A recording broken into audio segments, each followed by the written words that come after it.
नरेंद्र मोदी एक तानाशाह और दिल्ली पुलिस उसके गुंडागर्दी को आगे बढ़ाती। ये दिल्ली पुलिस है, ये आरएसएस के गुंडे 60 साल के इंसान को, इतने बड़े साइंटिस्ट को ये गाली गलौज करके घसीट कर ले। क्या देश में अपनी बात करने का अधिकार खत्म हो गया, या फिर आंदोलन करने वालों को जबरदस्ती उठाया जाता है, जबकि हर व्यक्ति को अपनी बात कहने का अधिकार है। जंतर मंतर पर जो कुछ हुआ है और सोनू वांगचुक को जिस तरह से सफेद चद्दर में लपेटकर दिल्ली की पुलिस ले गई है, इससे पूरे देश में मोदी सरकार की थू थू हो रही है। इतना ही नहीं, उनकी पत्नी को भी अस्पताल में मिलने के लिए मुश्किल पड़ गई। नमस्कार, मैं मुकेश उदैनिया, आप देख रहे हैं सीधे बोल यूपी। सोनम वांगचुक को आधी रात अस्पताल ले जाने पर सियासत में भूचाल, विपक्ष, फिल्म जगत और सड़क तीनों पर गरमाई लड़ाई। देश की राजधानी दिल्ली से आई एक तस्वीर ने बड़ा राजनीतिक विवाद खड़ा कर दिया। जंतर मंतर पर 20 दिन से अधिक समय से ज्यादा अनशन पर बैठे शिक्षा सुधारक सोनू वांगचुक को दिल्ली पुलिस ने तड़के सफदरगंज अस्पताल ले गई। पुलिस का कहना है कि यह कदम उनकी बिगड़ती सेहत, डॉक्टरों की सलाह और दिल्ली हाई कोर्ट के निर्देशों के अनुरूप उठाया गया। वहीं समर्थकों विपक्षों का आरोप है कि उन्हें जबरन हटाया गया है और आंदोलन को दबाने की कोशिश की है। क्या सोनम वांगचुक की बढ़ती हुई ख्याति या 20 जुलाई का संसद घेराव को लेकर मोदी सरकार घबरा गई? इसी वजह से रात के अंधेरे में उठा लिया, वो भी चादर लपेटकर। हाई कोर्ट ने कहा था कि चादर लपेटकर आप ले जाएंगे, या हाई कोर्ट ने यह कहा था कि इस तरह से पुलिस उठाकर ले जाएगी, लेकिन मोदी हैं तो मुमकिन है। इस पूरे घटनाक्रम में अब राजनीतिक, सामाजिक और फिल्म जगत तीनों को एक मंच पर ला दिया। दिल्ली हाई कोर्ट ने राकेश कुमार सैनी की जनहित याचिका पर सरकार को निर्देश दिया था कि सोनू वांगचुक के स्वास्थ्य की नियमित निगरानी की जाए और जरूरत पड़ने पर चिकित्सा उपलब्ध कराई जाए। उपलब्ध न्यायिक आदेश में उन्हें किसी विशेष तरीके से हटाने का निर्देश नहीं दिया था। यह था हाईकोर्ट का आदेश। दूसरी ओर वांगचुक की पत्नी गीतांजलि अंगुमो ने आरोप लगाया कि उन्हें डॉक्टरों से मिलने में कठिनाई हुई और परिवार को पर्याप्त जानकारी नहीं दी जा रही है। इन आरोपों पर अधिकारियों को विस्तृत पक्ष भी अभी सार्वजनिक नहीं हुआ। यानी जो लड़ाई सोनू वांगचुक लड़ रहे थे, वो मोदी जी की जायदाद नहीं मांग रहे थे, वो बच्चों के हक के लिए लड़ रहे थे और धर्मेंद्र प्रधान का इस्तीफा मांग रहे थे। लेकिन संभवतः सोनू वांगचुक को यह लग रहा होगा कि धर्मेंद्र प्रधान उन्हें जूस पिलाने आएंगे, या हमारे देश के प्रधानमंत्री उन्हें जूस पिलाने आएंगे, अनशन तोड़वाएंगे। गया वो दिन कि लोगों को सिंपैथी हुआ करती थी। इसी देश में अन्ना हजारे का आंदोलन चला।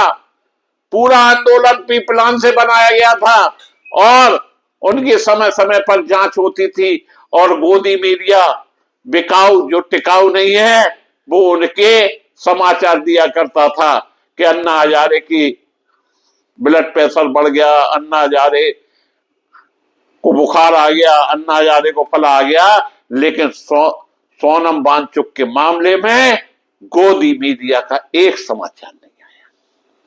यह होता है बिकाऊ माल।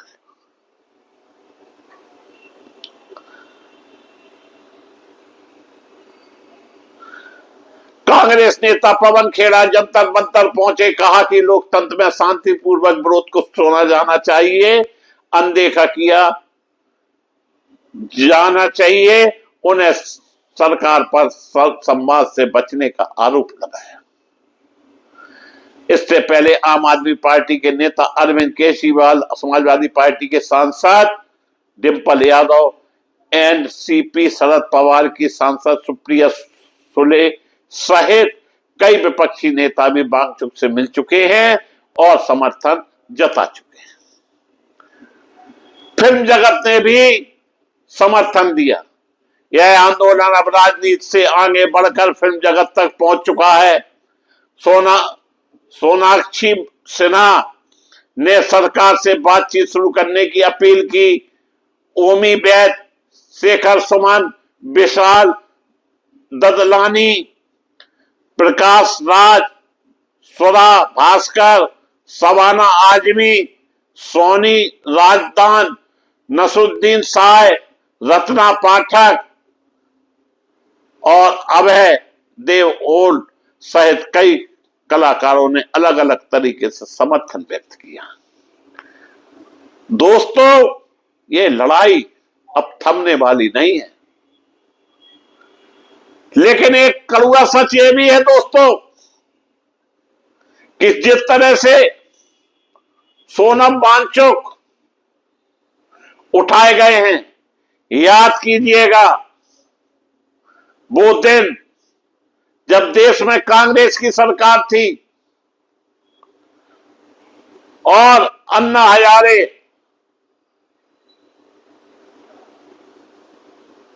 धरना प्रदर्शन पर थे, तो उन्हें मनाने के लिए यूपीए सरकार के कई मंत्री पहुंचे थे। लेकिन एक घटना और हुई थी कि बाबा रामदेव भी उठाए गए थे। लेकिन इस तरह से आंदोलन तोड़वाना यह ठीक नहीं है।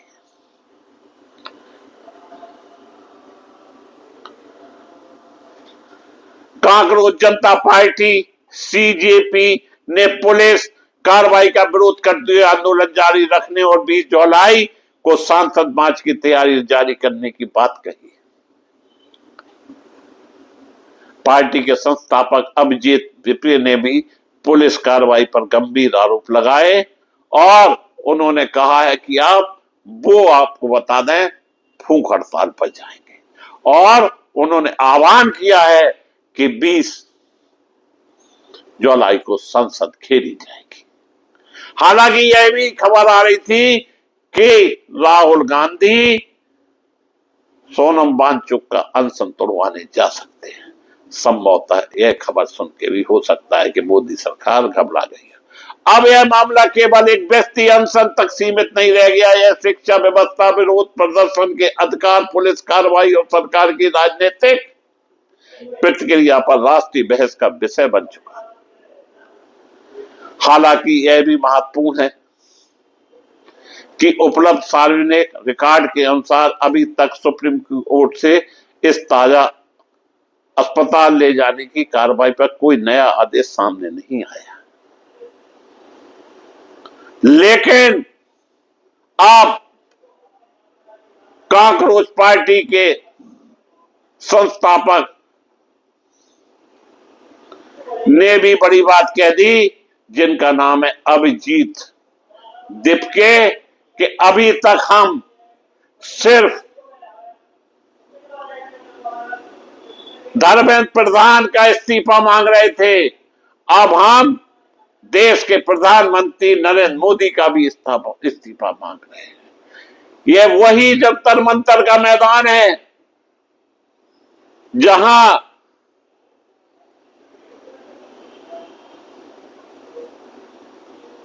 एक रैंक, एक पेंशन के लिए महीनों धरना प्रदर्शन किए गए थे, लेकिन उनका कैसे समाप्त कराया था सब जानते। ये वही जंतर मंतर है जहां पहलवानों ने धरना दिया, उनका कैसे सत्यानाश इस सरकार ने किया था सभी जानते हैं।